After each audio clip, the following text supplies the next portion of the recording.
Good morning, good afternoon, good evening, everyone. Welcome to this oral presentation. My name is Hector Castro. The title of my presentation today is Using Health Technology Assessment to Support Managed Entry Agreements in Low and Middle Income Countries. I will be presenting on behalf of my team at MSH about the work that we have been conducting for different donors and stakeholders over the past couple of years. Health technology assessment, a multidisciplinary process aimed at informing decision-making by assessing the value of a health technology throughout its life cycle could be used for many purposes. So we can, or we might say that HTA could be a single aim at different targets.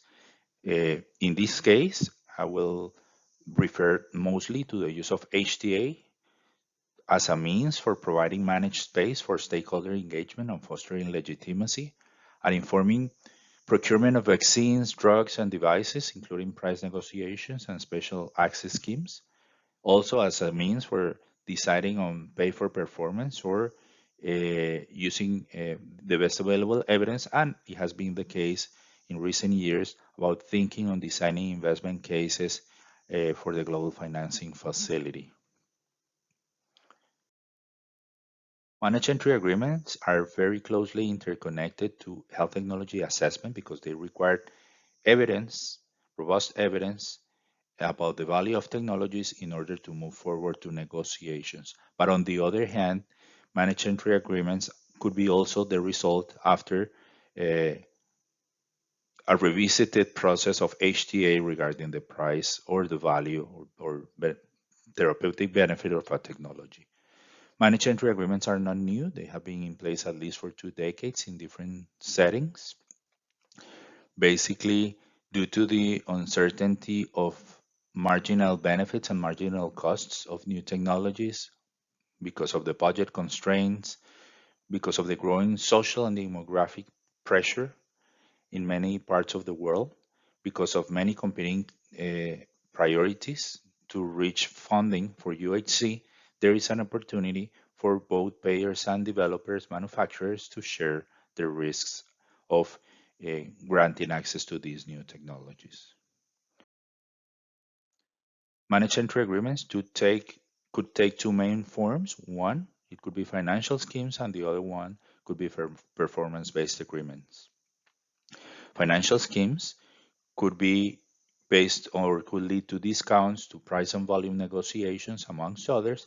And on the other hand, performance-based agreements could take the form of a payment based on outcomes guaranteed, on eligibility of certain types of patients, or on coverage with evidence development.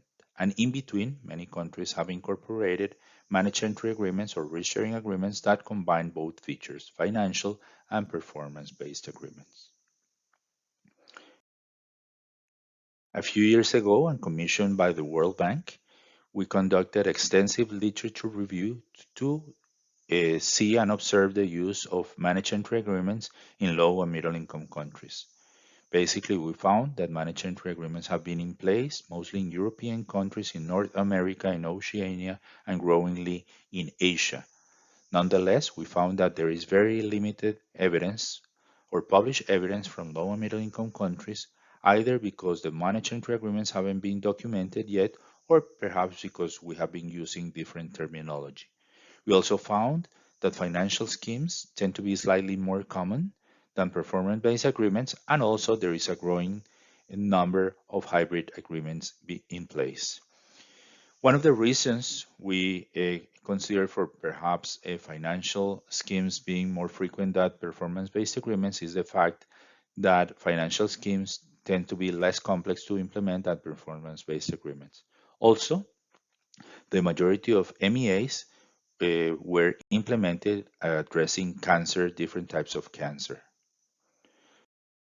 Through this work, and after conducting pilots in 3 countries, in Ukraine, Colombia, and Kenya, we identified 9 potential factors that could help or hinder MEA's implementation.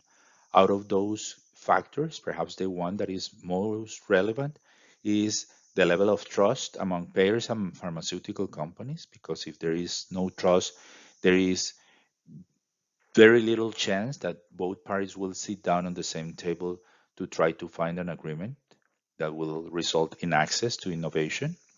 Also, one key factor is the existence of enabling legal and policy frameworks in many countries. We have found that there are limitations for advancing or even promoting managed entry agreements. The capacity of the health system to regulate and negotiate is important, but also the capacity to collect data and real world evidence could be a limitation. And finally, out of those four, the characteristics of the drug itself and the amount of evidence about its benefit and uncertain level of uncertainty resulted also important. These preliminary findings from 2008 were triangulated with more recent information from countries in Latin America.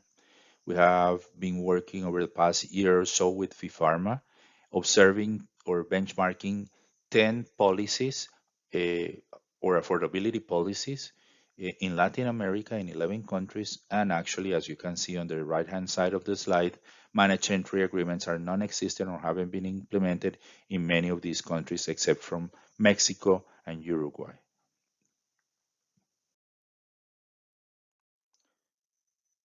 Leveraging from the features of health technology assessment, we were able to develop some models aimed at bridging the gaps of payers, the needs of payers and manufacturers so they can sit down on the same table and through the use of decision analytic models, they could decide which is the best option or the best managed entry agreements based on their own needs and their own uh, requirements and also contextual limitations.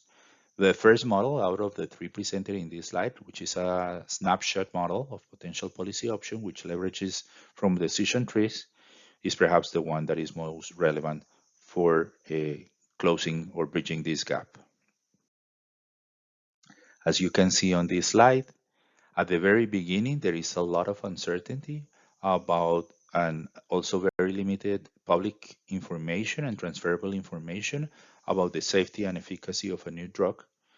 So as you can see on the first two branches, um, if there is substantial real-world uncertainty and also very limited capacity or non-existent institutional capacity to either run a comprehensive budget impact analysis or collect e- evidence development or observe a performance-based agreement, there is a high chance that the payer will decline such approach.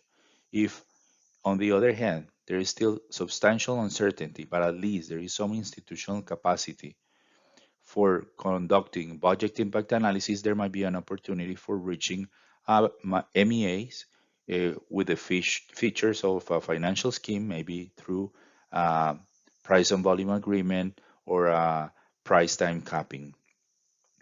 Uh, at the other main branch or decision branch, uh, if there is good information, because the drug is not so new, or there were multicentric studies and so on, and there is some institutional capacity to collect real world data or monitor the performance of a performance based agreement, there is a high chance that the payer will accept a performance based agreement, an MEA based on as a performance based agreement.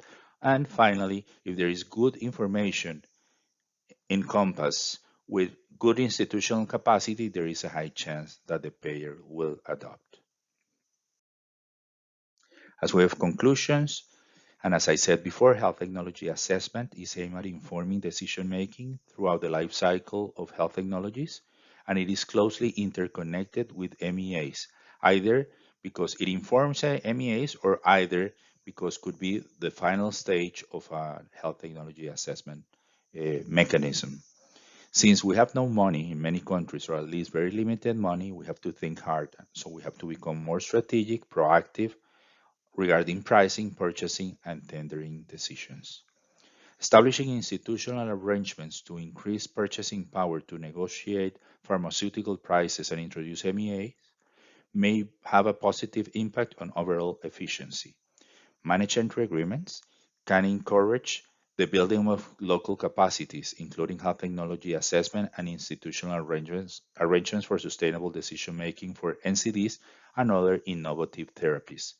Modeling variables like price, volume, and other of interest might help to bridge the gap among payers and manufacturers, but also to set up a pathway for health system strengthening. Political will and enabling regulatory and local capacity are factors that may help or hinder both health technology assessment and managed entry agreements implementations. Hence, these two factors should be addressed as part of the policy process whenever we think about implementing both of them separately or combined. Thanks very much for your time, and I hope you have enjoyed this presentation. Goodbye.